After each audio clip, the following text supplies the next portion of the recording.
Diz assim a palavra: Ó Senhor, Senhor nosso, quão magnífico em toda a terra é o teu nome. Pois expuseste nos céus a tua majestade, e da boca de pequeninos e crianças de peito suscitaste força por causa dos teus adversários, para fazeres emudecer o inimigo e o vingador. Quando contemplo os teus céus, obra dos teus dedos, e a lua e as estrelas que estabeleceste, que é o homem que dele te lembras, e o filho do homem que o visites. Fizeste-o, no entanto, por um pouco menor do que Deus, e de glória e de honra o coroaste. Deste-lhe domínio sobre as obras da tua mão, e sob seus pés tudo lhe puseste. Ovelhas e bois todos, e também os animais do campo, as aves do céu e os peixes do mar, e tudo o que percorre as sendas dos mares. Ó Senhor, Senhor nosso, quão magnífico em toda a terra é o teu nome. Como eu partilhava no curso de Escola Bíblica Dominical, lembrem-se que quando temos esta oportunidade, ninguém se deve sentir constrangido, mas se puder saudar com uma palavra de bênção, é a maneira mais abençoadora que nós temos. Por isso vamos tirar alguns momentos para nos saudarmos uns aos outros. Vamos regressar à palavra, queridos irmãos. Hoje o nosso plano é concentrar-nos no verso 3 até ao final, no verso 9 do Salmo 8, e assim cumprir o nosso estudo do Salmo 8. Como sabem, este é o 4º domingo. Começámos no início de maio uma nova série de sermões, que neste caso incide sobre alguns salmos. E o nosso objetivo é, ao estudarmos estes salmos, termos, vamos dizer assim, uma escola para a nossa oração. Então a oração tem sido um assunto muito importante para nós nos últimos tempos. E um dos objetivos é que quando estamos a ler estes salmos, possamos, ao ouvirmos a palavra pregada ser pregada a partir destes salmos, possamos destes salmos retirar exercícios para a nossa vida de oração. Então esse é um plano, que no final de cada sermão nós tenhamos exercícios que possamos aplicar à nossa vida. Vamos só aqui alguns segundos para ver se os irmãos me ouvem.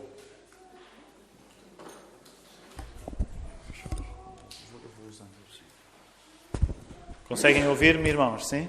Sim?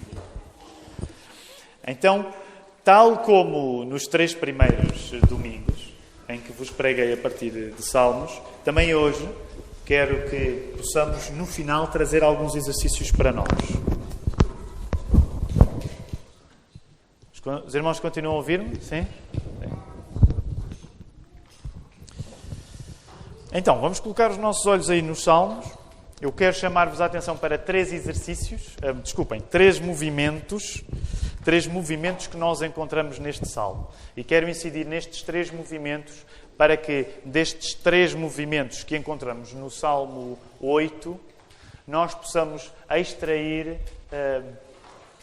uma escola para nós, extrair exercícios para nós, para que tenhamos, durante os nossos dias normais, além de domingo, uma comunhão com Deus. O primeiro movimento que vos quero transmitir nesta manhã tem a ver com um facto acerca daquele tempo. Portanto, estamos a falar cerca de, mais ou menos, de um modo geral, cerca de um período de 1 milénio antes de Jesus ter vindo. Mais ou menos a ocasião histórica dos Salmos. 1 milénio antes de Jesus ter vindo. E sabem, uma das características da religião daquele tempo é que, ao contrário daquilo que a Bíblia diz, no velho paganismo era normal o homem e a mulher serem considerados criaturas não muito acima dos animais. A prova é que, se lembrarem, por exemplo, em filmes ou livros, com frequência os próprios animais eram promovidos a figuras divinas ou mesmo mitológicas. Então, uma das coisas que está a acontecer quando nós temos um texto como este, em que o salmista fala no lugar destacado em que Deus colocou o homem, é que isso não era comum para a religião daqueles tempos. Ou seja, naqueles tempos o homem era em grande parte uma criatura tão ou mais rasteira como qualquer outro animal. E o que a palavra de Deus nos está a dizer é trazer um contraste com esta maneira de pensar e dizer uma coisa muito importante, que é Deus colocou-nos a nós, pessoas, seres humanos, num lugar de muita importância. Num lugar de muita importância. O Salmo 8 quer afirmar sem medo que o homem, a mulher, as criaturas que nós somos, estamos mesmo acima da criação. O Salmo 8 está a dizer isto sem vergonha. Vejam aí o vosso verso 5, no texto bíblico. O homem, a mulher, o ser humano, eles foram criados um pouco menor do que Deus. E de glória foram coroados. E como prova desta glória que foi dada aos homens, é dito que o homem, que a mulher, é colocado numa posição tal que o verso 6 diz que lhes foi dado domínio sobre as obras da mão de Deus. E todos os animais são colocados numa posição em que eles podem ser dominados pelos homens. O que o Salmo 8 está a dizer é que nós somos importantes. Como criaturas de Deus, nós somos importantes e somos mais importantes do que a própria criação. Agora, este é um primeiro movimento que nós podemos encontrar neste Salmo. Agora, é verdade que também existe um segundo movimento associado a isto. Por outro lado, se nós somos importantes para Deus, se este Salmo 8 está aqui a dizer que nós somos pouco menores que Deus, em comparação com toda a criação, também é verdade que nós não podemos esquecer que a nossa importância precisa de ser qualificada pelo facto de nós termos pecado. Então, se o primeiro movimento é muito animador, em que nós chegamos ao texto e podemos dizer assim, Deus dá-me importância, Deus criou-me com uma importância que é superior à importância da natureza, é superior à importância dos animais, e nós podemos ficar animados, é verdade, a Bíblia isto nos declara. É verdade que num segundo movimento neste Salmo, convém que nós nos recordemos de um aspecto, que é a nossa importância diante de Deus foi transformada pelo facto de nós pecarmos. E não sei se recordam, aqui há uns anos, creio eu vai fazer 2, nós tivemos uma série de mensagens chamada A Palavra Está na Praça. E uma parte dessa série de mensagens trabalhava a partir do livro Ter Fé na Cidade. Então, que vocês podem adquirir também. Eu agora, quase todos os domingos, estou a fazer publicidade de livros e é bom porque estão a comprar. Então, hoje não temos o Tiago Falcoeiras, mas o nosso Ricardo Oliveira, ele pode tratar disso se alguém quiser comprar este livro, que vergonhosamente eu não tenho aqui nenhum exemplar à frente. Mas no livro de Ter Fé na Cidade, ligado a esta série de mensagens que pregámos há quase 2 anos, uma das coisas que nós compreendíamos é que não foi Adão e Eva, não foi o jardim que se tornou o lugar errado para Adão e Eva, mas foram Adão e Eva que se tornaram as pessoas erradas para o jardim. Recordam-se isso? Ainda têm alguma memória disso? O que é que isso quer dizer? Quer dizer que, apesar de Deus ter feito a sua criação muito bem, aquilo que colocou uma oposição entre nós, seres humanos, e o mundo à nossa volta, não foi o problema do mundo, mas foi o problema dentro de nós. Então, uma das coisas práticas que isto significa na vida dos cristãos é que, como os cristãos sabem que foi Adão e Eva que pecaram e que se tornaram as pessoas erradas para o lugar perfeito e não o lugar perfeito que se tornou errado, como os cristãos sabem isto, uma das coisas que eles têm de lembrar sempre, a cada dia da vida que vivem, é que antes de eu pensar no mal como uma coisa que acontece fora de mim, quando eu me recordo daquilo que aconteceu com Adão e Eva, eu tenho de me lembrar que o primeiro lugar onde o mal acontece não é fora de mim, mas é dentro de mim. E permitam-me dizer desta maneira, já noutras ocasiões tenho partilhado isto convosco. Sabem que há momentos da nossa vida que a nossa reação ao mal é uma reação de quem parece que pela primeira vez entendeu que o mal existe. Ou seja, Às vezes há desgraças que acontecem à nossa volta e que, de facto, que nos chocam. Não é? Quando nós oramos, por exemplo, este episódio dos cristãos coptas no Egito. Isto, de facto, agita-nos. Nós pensamos isto e pensamos assim, o mundo pode ser um lugar horrível. E é natural que isto nos surpreenda. Mas também é natural que nós pensemos uma coisa, irmãos. Quando nós estamos diante do mal praticado por outros, nós temos de nos lembrar que aqueles outros que fizeram uma coisa horrível que nos escandaliza, eles não são internamente diferentes de nós. Podíamos ter sido nós a fazer a coisa horrível que nos choca hoje. E sabem, este é um dos aspectos mais urgentes que hoje os cristãos devem assumir e mais impopulares. Porque de cada vez que nós falamos no mal a partir de nós, a reação é que as pessoas acham que isso é uma conversa doentia. No entanto, como nós falámos durante a série de mensagens sobre a Reforma Protestante, este é um dos aspectos mais importantes que nós hoje, como cristãos evangélicos, temos de sublinhar. Antes que tu te espantes com o mal dos outros, tu tens de estar triste com o mal que já existe em ti. Porque não foi o paraíso que ficou mal para Adão e Eva, foram Adão e Eva que ficaram mal para o paraíso. E por isso, se nos sabe bem começar no Salmo 8 a dizer, oh, Deus valoriza-me, Deus coloca-me num lugar de importância. Isso é verdade bíblica, mas não te esqueças que tens de qualificar esse facto de Deus te dar a importância, tens de qualificar esse facto com um segundo facto, que é o que todos nós somos maus. O mal está dentro de nós. E está dentro de todos, sem exceção.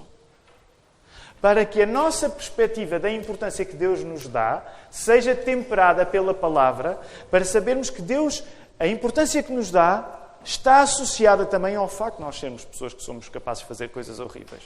E permitam-me dizer desta maneira. Isto não quer dizer que o cristianismo acredita que todas as pessoas são monstros. A doutrina do pecado original, a ideia de que todos nós nascemos pecadores, não significa que todos nós somos monstros. Mas, de facto, significa uma coisa. Nenhum de nós é incapaz de se tornar um monstro. Pela graça de Deus, nós podemos viver vidas onde, a partir das nossas atitudes, pode dar-se o caso de nunca ninguém dizer assim, este Tiago é um monstro.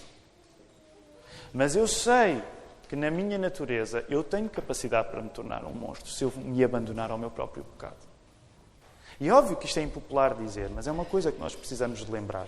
Até porque, já que nós estamos diante de um texto que vai falar das coisas boas acerca de nós, não se esqueçam de fazer uma segunda paragem e dizer assim, ok, primeira paragem, Deus dá-me importância, mas eu tenho de ter em conta que Deus dá-me importância sendo eu um pecador. Fazendo eu coisas más. E este é um segundo movimento para o qual eu vos gostava de chamar neste texto. No entanto, depois deste primeiro movimento que nos valoriza, seguindo de um segundo movimento que valoriza o mal em nós, que diz há mal em nós podemos encontrar ainda um terceiro movimento neste salmo, que neste caso aponta para Jesus.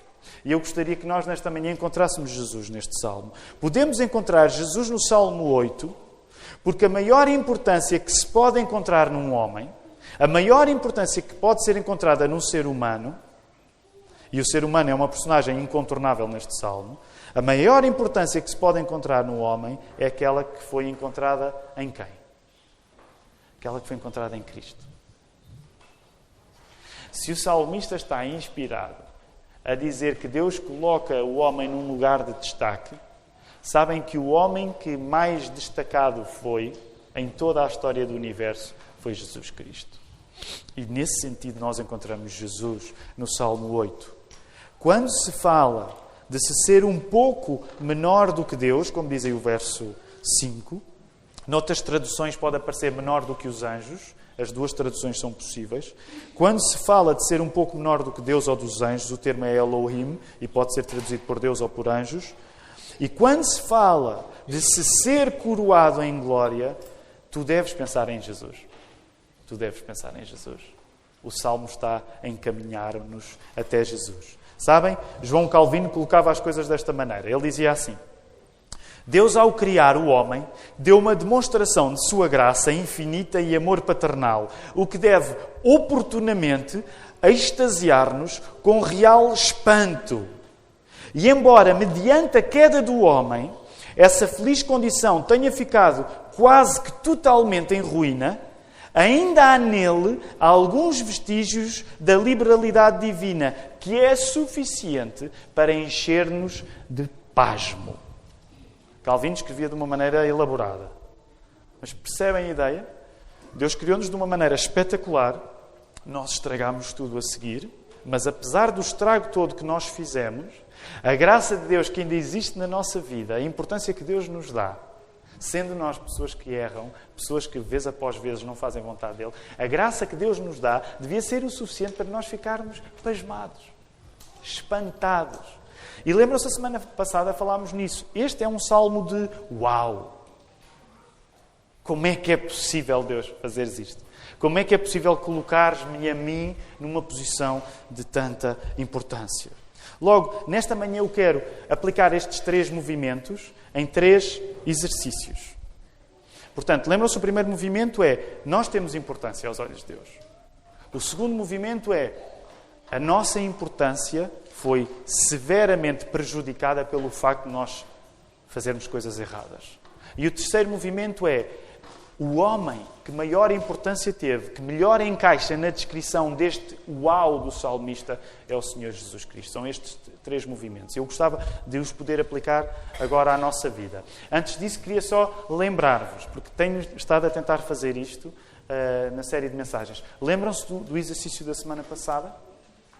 Há uma parte da revisão da matéria que nós fazemos à quinta-feira. Portanto, na quinta-feira voltamos e algumas das pessoas já partilharam os exercícios que têm feito. Mas lembram-se dos exercícios na semana passada? Eles eram 2. Eram 2 exercícios. Recordam-se? Eu vou-vos dar alguns segundos. É com consulta. Portanto, se têm apontamentos ou quiserem perguntar, dou-vos alguns segundos só para vocês se lembrarem.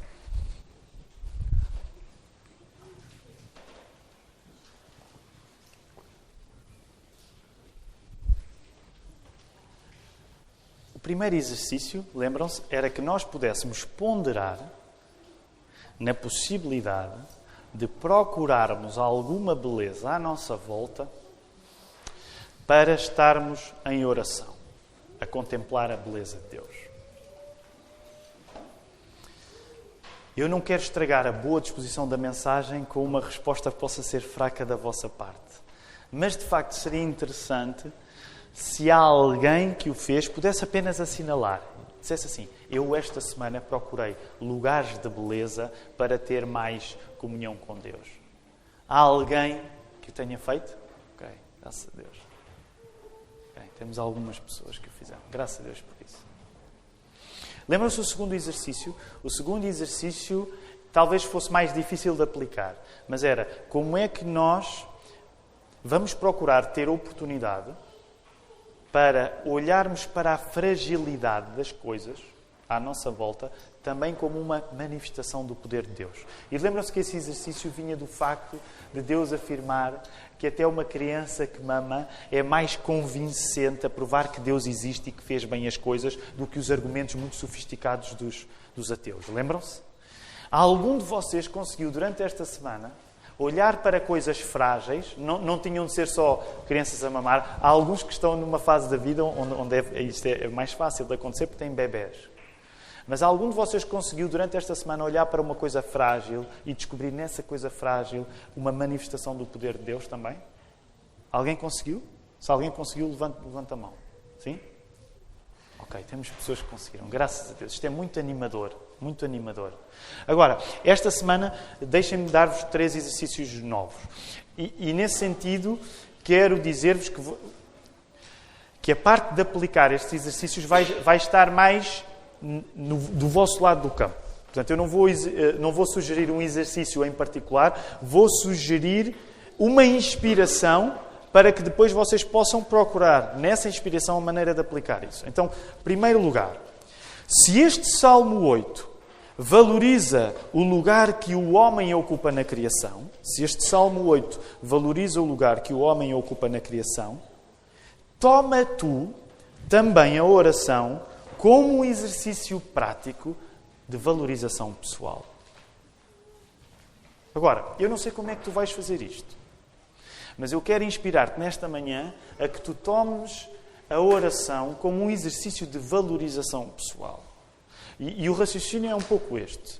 Se o Salmo 8 celebra o facto de Deus ter atribuído importância ao homem como não atribuiu aos animais ou como não atribuiu à natureza, e permitam-me fazer uma parte para dizer isto. Isto hoje em dia é bem politicamente incorreto dizer. Porque nós no Ocidente começamos a viver um ambiente onde as pessoas, ao quererem tratar tão bem da natureza, começam a equivaler moralmente a importância de um animal, por exemplo, à importância de uma pessoa. E hoje um cristão dizer, em paz de espírito, de que uma pessoa obviamente vale mais do que um animal, pode dar-nos confusão nos ambientes onde nós estamos. Concordam comigo? Às vezes isto torna-se difícil.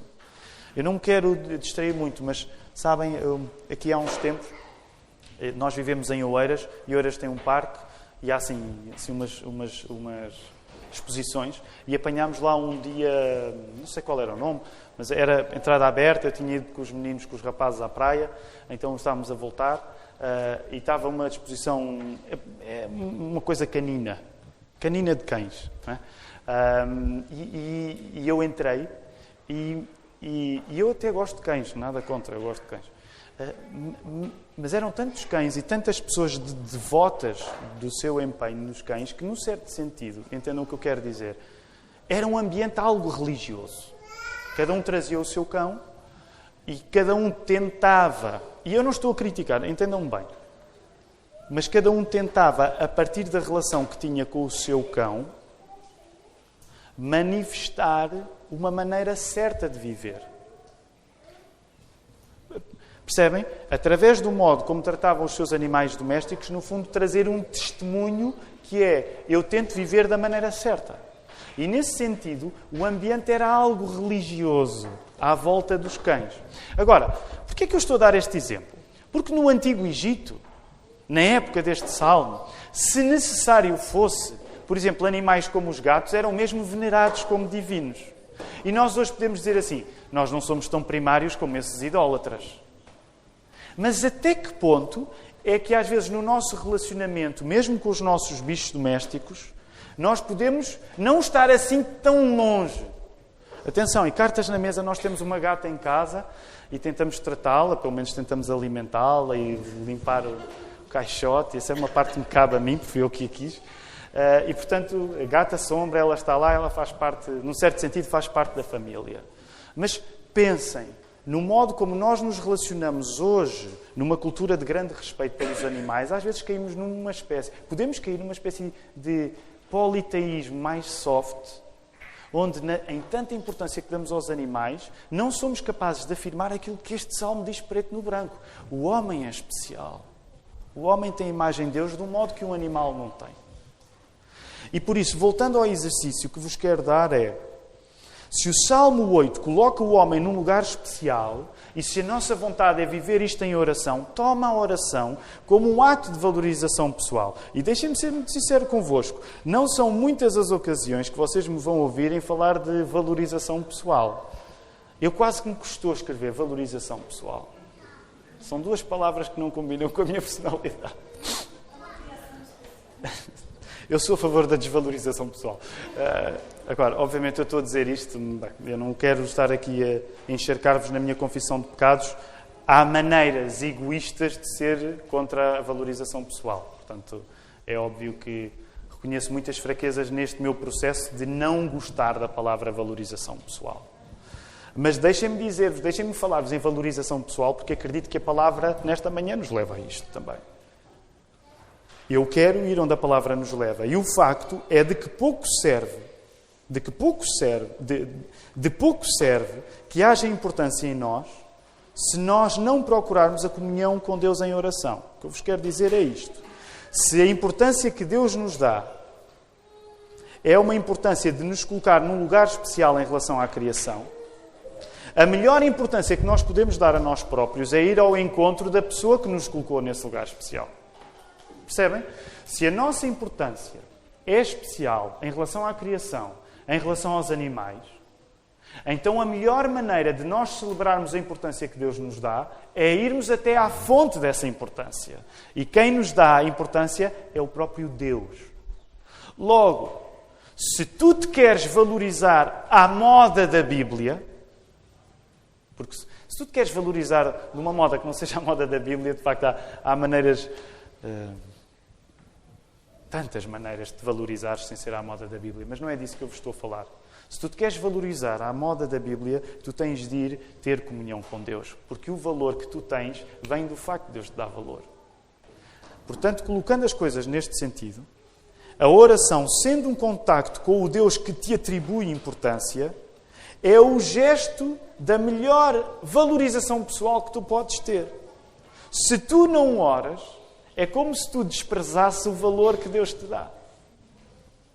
Se tu não oras, tu não acreditas no valor que Deus te dá. E eu gostava de ter um título de um sermão mais rabugento, mas de facto esta manhã só consegui chegar aqui. Não orar é desprezar o valor que Deus te dá. Se tu não oras, de facto não estás a dar o valor que Deus te tem dado. E este é o primeiro movimento. Que tu possas olhar para a oração nesta manhã e possas pensar na oração como eu preciso de me valorizar do modo como Deus quer que eu me valorize. O que é que isso significa? Eu preciso de orar. Se eu acho que tenho algum valor, eu preciso de orar. Agora reparem, uma comparação um bocado óbvia, nem está no texto do sermão. Sabem que a nossa valorização pessoal hoje é vista, por exemplo, no culto que nós temos pela saúde física. E alguns de nós, sem problema nenhum, vão até para o ginásio, têm uma prática desportiva. Isso é mau? Isso é pecado? Claro que não. Devemos ser bons mordomos do corpo que temos. Mas repara a contradição.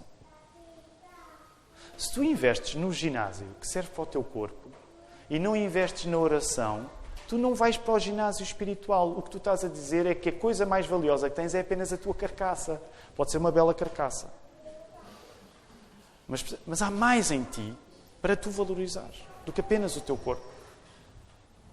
Há mais em ti para tu valorizares do que apenas o teu corpo. Agora reparem, para aqueles que até são mais disciplinados a fazer exercícios, pensa nas horas que tu tomas a fazer exercícios físicos. Um jogo de futebol, uma corrida, ginásio mesmo. Agora, compara essas horas com o ginásio espiritual da oração. Não me entendam mal, eu não estou a dizer, não vão sair daqui enquanto não decidirem gastarem o mesmo tempo para a oração. Eu não vos estou a pedir isso. Mas pelo menos compara o tempo que tu investes a valorizar-te no teu corpo com o tempo que tu investes a valorizar-te no teu espírito em oração. Compara. Pelo menos fica triste.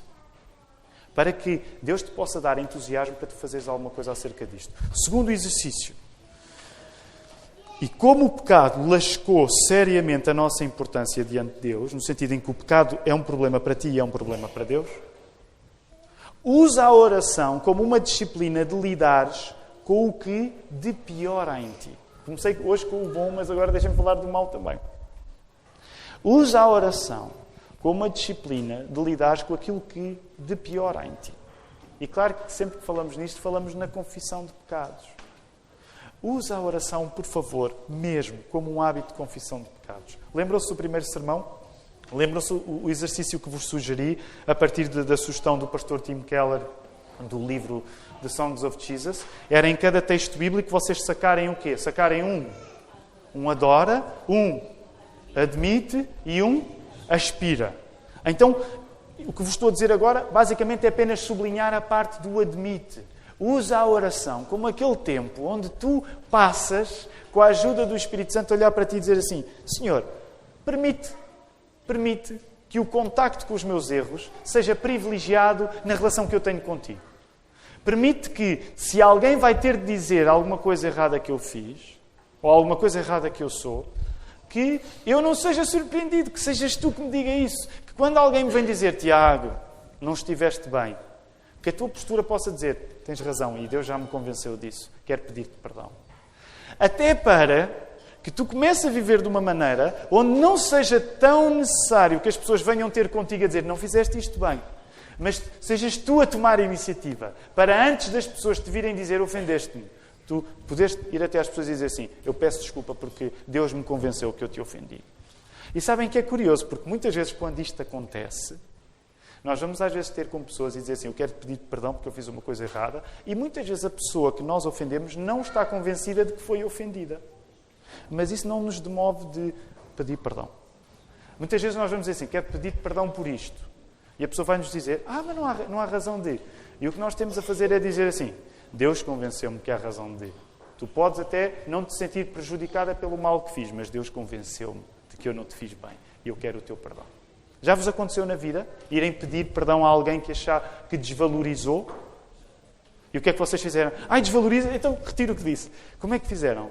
Persistiram? Já aconteceu o contrário? E agora deixem-me dizer, esta é uma parte difícil. Não sei se concordam comigo. Nós hoje somos criaturas tão obcecadas na nossa imagem social que achamos que a melhor maneira de lidar com o mal que alguém nos faz é desvalorizar esse mal. Não sei se concordam, mas a nossa tendência hoje é se alguém nos vem pedir perdão por uma coisa, nós próprios queremos desvalorizar. Porque ter de lidar com perdoar outro é difícil para nós. Então, imaginem, se alguém vem ter comigo e diz, Tiago, eu quero pedir desculpa por isto. O meu instinto normal, como eu vivo tão obcecado na imagem social que passo, o meu instinto normal é dizer, não há problema, não foi assim tão grave. Quando às vezes o que nós temos de fazer é calarmos-nos e percebermos que se Deus convenceu aquela pessoa de que ela fez alguma coisa errada, mais importante do que a gestão social do facto é eu ser chamado a perdoar. Mesmo se sinto que isso não foi assim tão grave. Porque se Deus deu ao discernimento, se Deus deu àquela pessoa o discernimento de nos vir pedir perdão, pode significar que o discernimento para pedir perdão é mais profundo do que o meu pouco discernimento para desvalorizar a necessidade do perdão. Por isso, às vezes, mais vale ficarmos calados e aceitarmos. E dizer assim, tudo bem. Porque um dia pode ser o contrário. E sermos nós que vamos pedir perdão e que vamos querer. E é importante pedir perdão. E deixem-me só terminar dizendo isto, esta parte. Perdoar é mais do que ter a consciência do mal que nos foi feito. Isto não está escrito, não quero perder muito aqui, mas eu posso ter de perdoar pessoas que me fizeram mal e nunca perceber completamente tudo acerca do mal que elas me fizeram. Nós hoje vivemos muito obcecados em só queremos fazer alguma coisa quando temos a perfeita consciência dessa coisa. Mas sabem, o perdão vai além da nossa consciência dele. Quer quando nós o pedimos, quer quando nós o damos. Eu muitas vezes vou pedir perdão, muitas vezes eu vou ter de pedir perdão não tendo a consciência total do mal que fiz àquela pessoa. E devo pedir perdão por causa disso. Muitas vezes eu sou chamado a perdoar não tendo a convicção total, a consciência total do mal que essa pessoa me fez. Mas sou chamado a perdoar.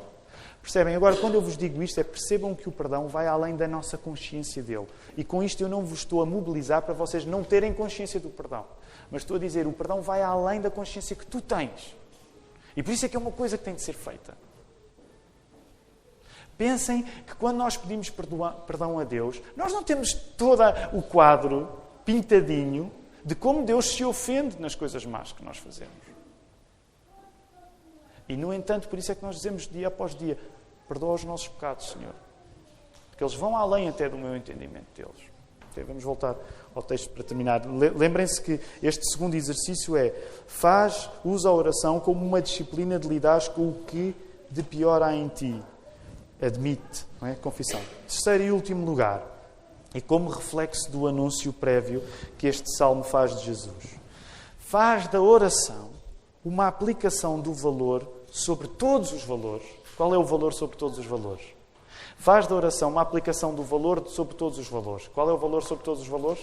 É daquelas fáceis, não é? Ele pergunta, Jesus. Não é? Os tais 75% de probabilidade de acertarem quando qualquer pergunta na igreja digam Jesus Cristo. Não é? O valor sobre todos os valores faz da oração um espaço para tu valorizares ainda mais Jesus. Sabem que um dos nossos problemas, eu acredito, é que nós fazemos da oração erradamente. Ficamos só no primeiro movimento do Salmo. Muitas vezes fazemos da oração uma razão para nos valorizarmos a nós próprios. Ou para valorizarmos os outros. Mas quando nós oramos, é suposto que o nosso valor de Jesus tenha crescido no final dessa oração. E sabem que este é um dos aspectos às vezes mais difíceis na nossa vida de oração, que é, ok, Tiago, percebo a ideia, mas como é que eu faço isto? Como é que eu oro de uma maneira onde no final da oração eu amo mais Jesus? Bem, vocês sabem a resposta que eu vos vou dar. Primeiro, pedindo tu nessa oração que ames mais Jesus. Em quantas das vossas orações é que vocês pedem a Deus, Senhor, faz-me amar mais Jesus no final desta oração? E nós estamos aqui para pedir as melhores coisas. Se nós pedimos a Deus que nos ajude a amar melhor os outros, faz todo o sentido que possamos pedir na oração que amemos mais Jesus. Para que, precisamente, quando nós estamos a orar, nós tenhamos a mesma disciplina do Salmo 8. Quer dizer, Deus, Tu colocaste o homem, Tu colocaste a mulher num sítio espetacular. Mas este lugar espetacular, e é por isso que este Salmo 8 tem uma ressonância em tantos textos no Novo Testamento, este lugar especial, o lugar mais especial de todos, não é o meu, é o lugar de Jesus Cristo, a quem foi dada toda a autoridade. Portanto, estas 3 coisas, esta manhã, faz da oração uma razão para tu te valorizares a ti próprio. E provavelmente nunca mais vou dizer isto, valorizares a ti próprio na vida. Foi só neste sermão. Segunda coisa, faz da oração uma oportunidade para, um bocadinho ao contrário quase, te desvalorizares em confissão de pecados. E faz da oração uma oportunidade para tu valorizares Jesus Cristo acima de tudo. Que o Senhor nos ajude.